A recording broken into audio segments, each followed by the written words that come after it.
오늘 하루도 하나님의 은혜 가운데 가는 하루 되시기를 주의 이름으로 축원합니다. 여러분, 우리의 인생 가운데는 하루하루 또 인생을 길게 보아도 똑같이 늘 우리 앞에 두 가지 길이 있습니다. 모든 삶에는 이 두 가지 길로 구별될 수가 있는데, 하나는 우리의 영혼에 충만함을 주는 길이 있습니다.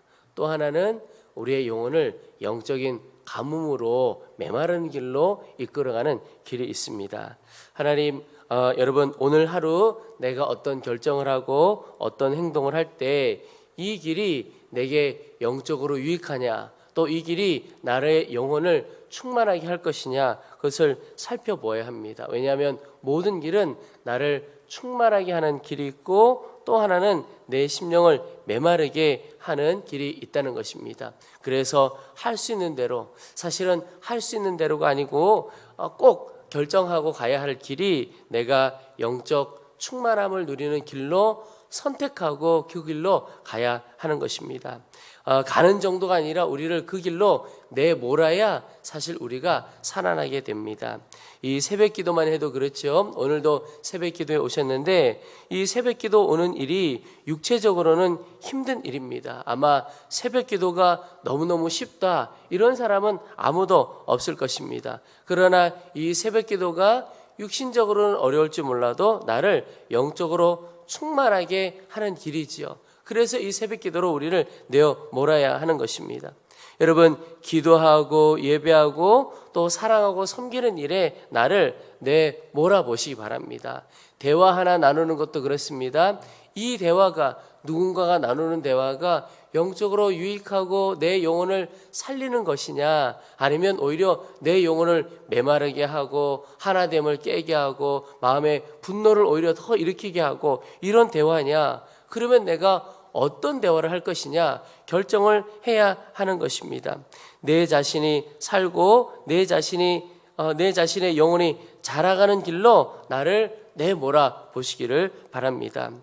제가 때로는 사역을 하면서 마음이 어렵고 영혼이 메말라 갈 때가 있고 어려울 때가 있습니다. 그런데 참 묘한 것은 일정이 잡혀서 신방을 꼭 가야 할 때가 있죠. 그런데 신방을 가서 오히려 힘을 얻을 때가 있습니다. 오히려 신방 가지도 않고 그냥 아무것도 하고 싶지 않다, 이럴 수 있겠지만, 오히려 신방을 가면 목사니까 당연히 그 가정의 사정을 듣고 어려움을 듣고 기도를 해드려야지 않아요. 기도를 어떻게 합니까? 그 가정 또 언제 올지 모르니 하여튼 간절하게 기도를 하고, 그것이 목사의 책임이죠. 근데 참 놀라운 것은 내 영혼이 참 어렵고 메말라 있는 것 같은 때라도 오히려 그 가정에 가서 간절히 기도하게 되면, 그 가정을 위해서 기도하게 되면 너무 감사한 건 무엇보다 그 가정을 위하여 기도하며 제 영혼이 살아나는 것을 경험하게 됩니다. 그러니까 오히려 더 제게 유익하게 되는 것을 보게 됩니다. 여러분, 내 육체가 편안한 길이 내 영혼도 똑같이 사는 길이다, 아니라는 겁니다. 반드시 일치하는 것이 아니라는 것. 오히려 내 육체가 어렵다 하더라도 내 영혼이 사는 길로 가야 하는 것입니다. 육체는 편해도 영혼이 메마르는 길은 피해야 합니다. 대부분 육체의 소욕, 육체의 즐거움을 주는 길, 그저 내 감정적으로 내 마음으로 즐겁고 좋은 길은 때로 영혼은 메마르게 하는 경우가 참 많습니다. 잠시 즐거워도 길게 보면, 인생 전체로 보면 그 영혼이 메말라 간다는 것을 볼 수가 있습니다. 그런 면에서 여러분, 주일 예배가 대표적입니다. 주일 예배 한번 빼먹고, 요즘 같으면 이제 가을이 되었는데요, 단풍 구경 갈 수 있죠. 누구나 그럴 수 있다고 생각이 듭니다. 그런데 한 번만 그렇게 빠지는 것이 아니라 우선순위를 내 영혼이 살찌는 곳으로, 내 영혼이 사는 곳에 두지 않으면 쉽게 빠지게 됩니다. 그러니까 우선순위가 막 흔들려 가게 되는 거예요. 그러면 주일 예배 같은 경우에 한 번만 빠지는 것이 아니고 다른 어떤 육체의 즐거움을 주는 일, 내 삶에 어떤 육신적인 기쁨을 주는 일이 있다면 빠지게 되는 거예요. 우선순위에서 밀리게 되는 거죠.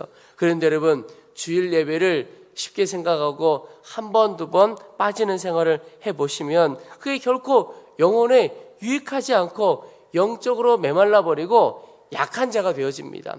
아무것도 아닌 것 같이 보이는 주일 예배 한번 드리느냐 빠지느냐, 이게 내 영혼을 자라게 하느냐 굳건하게 서느냐 굉장한 차이가 있습니다. 오늘 말씀에 1, 2, 3절에 보면 제사장들은 죽은 자를 만지지 말라, 그러니까 시체를 만지지 말라 이렇게 표현하고 있습니다. 다만 가족이죠. 부모나 자녀나 형제나 출가 전에 자매 죽었을 때는 그 시신을 만져도 된다 이렇게 말씀하고 있습니다. 제사장이 죽은 자 만지는 것을 스스로를 더럽히는 것이라고 표현하고 있습니다. 저는 왜 가족 외에 제사장이 이렇게 죽은 자를 만지지 말라고 하셨을까? 저에게 주신 답은 죽은 자 만지는 이것을 그때의 의미로 영적으로 보면 생명 없는 자이잖아요. 죽은 자가 그 생명 없는 일에 자신이 연결되는 일입니다. 노출되는 일이에요. 그것은 지속적으로 보면 내 영혼이 메마르는 길이고 그것이 내 영혼에 결코 유익하지 않다는 것입니다. 그 일을 하지 말라는 거예요. 특별히 제사장은 더욱 그래야 한다는 것인데 4절에 보면 제사장은 그의 백성의 어른인즉 자신을 더럽혀 속되게 하지 말지니라 이렇게 표현하고 있습니다. 여러분 제사장들 더욱 정결하게 더럽히지 말라고 말씀하시면서 제사장들은 그의 백성의 어른이다 이런 표현을 하고 있습니다. 여러분 어른이 된다는 것이 무슨 뜻입니까? 어른이 된다는 것은 단순히 나이가 더해가는 것이 아니라 책임이 더해진다 이런 뜻입니다. 나이는 더해갔는데 전혀 책임을 느끼지 못해요. 그러면 어린아이와 똑같은 거죠. 그런데 나이와 상관없이 그 공동체에 만나는 사람들에 대하여 책임을 갖게 된다. 책임감을 가진다. 그 말은 이 사람이 어른이구나 라고 하는 거죠. 그러면 어른이 되면 내가 어떤 결정, 어떤 말 하는 게 굉장히 조심스럽게 됩니다. 왜냐하면 그 말, 그 행동 하나가 가족이나 내가 맡은 공동체의 한 사람 한 사람에게 영향을 줄 수 있기 때문에 그렇습니다. 어떤 말은 한 영혼을 그저 쓰러뜨려서 일어나지도 못하게 만들 수도 있기 때문에 그렇습니다. 제사장, 나이와 상관없이 공동체의 어른이고 그 제사장의 삶이 그 공동체에 엄청난 영향을 끼친다는 거죠. 그래서 제사장이 더욱 충만해야 된다는 것입니다. 죽은 자를 만나서 더럽혀지고 영혼이 메말라가는 것이 아니라 생명으로 가득하여야 한다는 것입니다. 그래야 공동체를 섬길 수 있다는 거죠. 여러분 오늘 우리 자신이 영적으로 더욱 충만케 되시기를 소망합니다. 그래서 충만해야 다른 이들을 우리가 섬겨갈 수가 있는 것입니다. 우리 가족들 섬기는 것도 마찬가지고 일터에서 만나는 동료들, 이웃들 섬겨가는 것도 여러분 내 마음이 누군가를 섬겨야 되겠다. 그 마음만으로 되는 것이 아니라 내 마음이 주 예수의 생명으로 하나님의 은혜로 충만하면 다른 사람을 품어갈 힘이 있게 됩니다. 비행기가 비상 착륙을 한다거나 어려움을 겪을 때 산소 마스크가 내려오는데 그 산소 마스크 대부분은 예를 들어 부모와 자녀가 같이 간다. 그러면 자녀 살리겠다고 자녀에게 먼저 산소 마스크 씌워준다는 거죠. 그런데 안내할 때 보면 절대 그렇게 하지 말고 부모가 먼저 쓰고 또 다른 사람들과 함께 있을 때 자기 자신이 먼저 산소 마스크를 써야 한다는 거예요. 왜냐하면 아이 씌우다가 자기가 쓰러지면 누구도 살릴 수가 없다는 거예요. 일단 내가 먼저 써야 다른 일을 살려갈 수 있는 힘이 있다는 겁니다.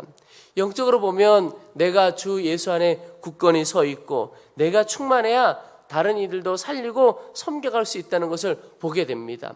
여러분들이 가정에서나 일터에서나 누군가를 섬겨야 되겠다, 잘 사랑해야 되겠다 하는 마음 늘 있지요. 그런데 실제로 잘 되어지지 않을 때가 많습니다. 근데 잘 보시면 어떤 때는 내가 품어지고 어떤 때는 품어지지 않느냐 딱 보시면 내 마음이 하나님의 은혜로 충만해서 마음에 여유가 있어요.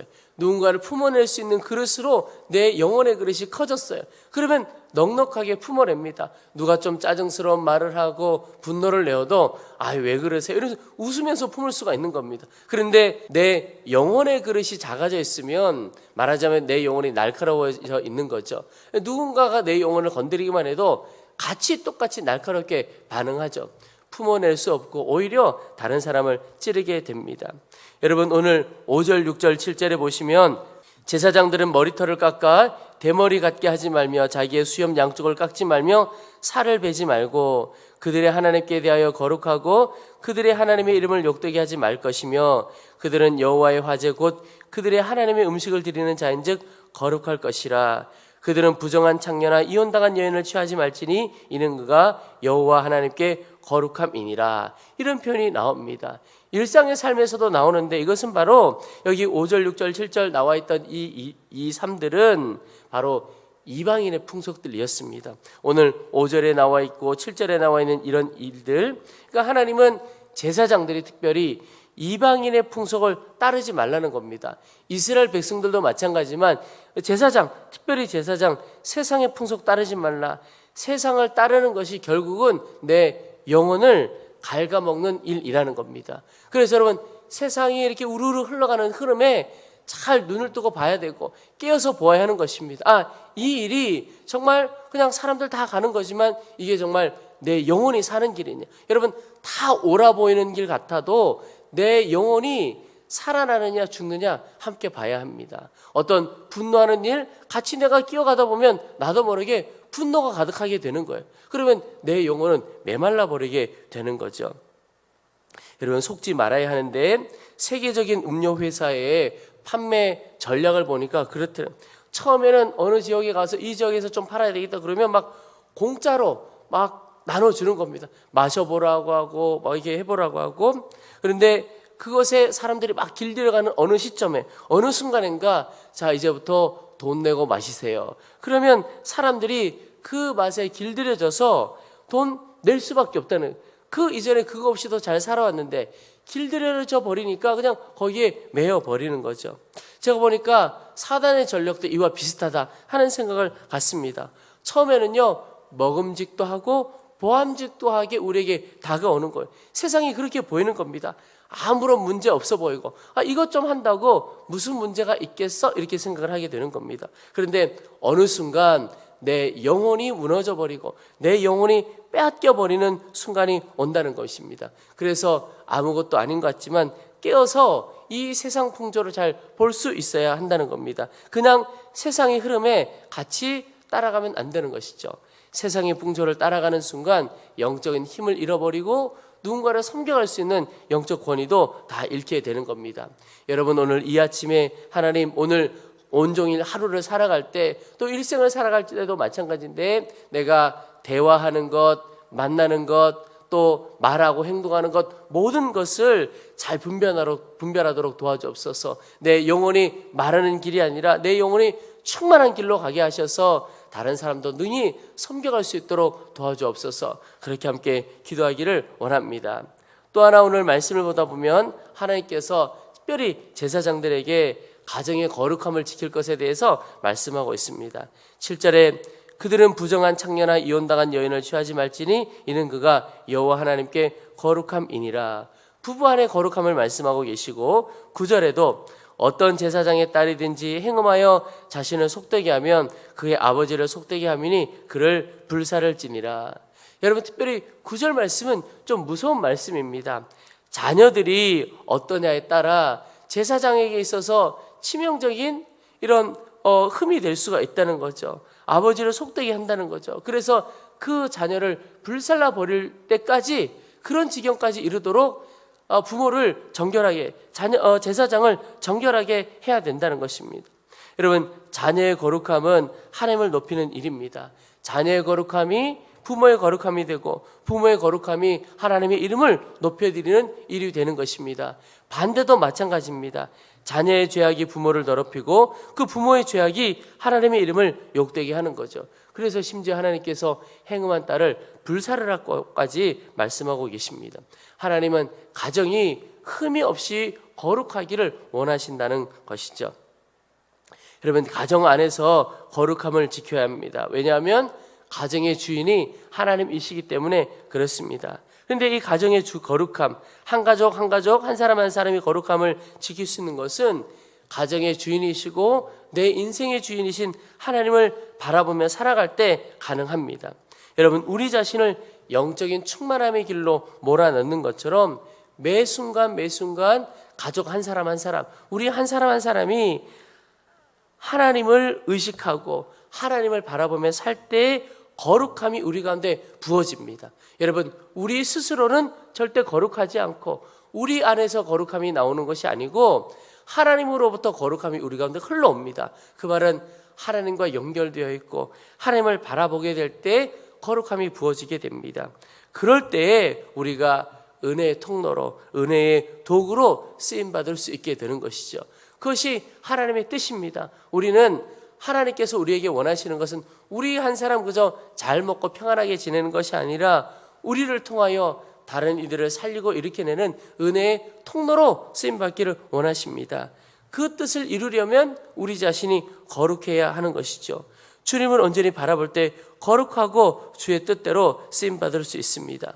우리 자신을 통해 우리 가정도, 우리가 만나는 이들도 회복되고 치유되는 역사가 하나님께서 우리 가운데 부어주실 것입니다. 여러분, 오늘 하루도 온전히 주님만 바라보는, 그래서 거룩함을 덧입는 하루 되어지기를 축복합니다.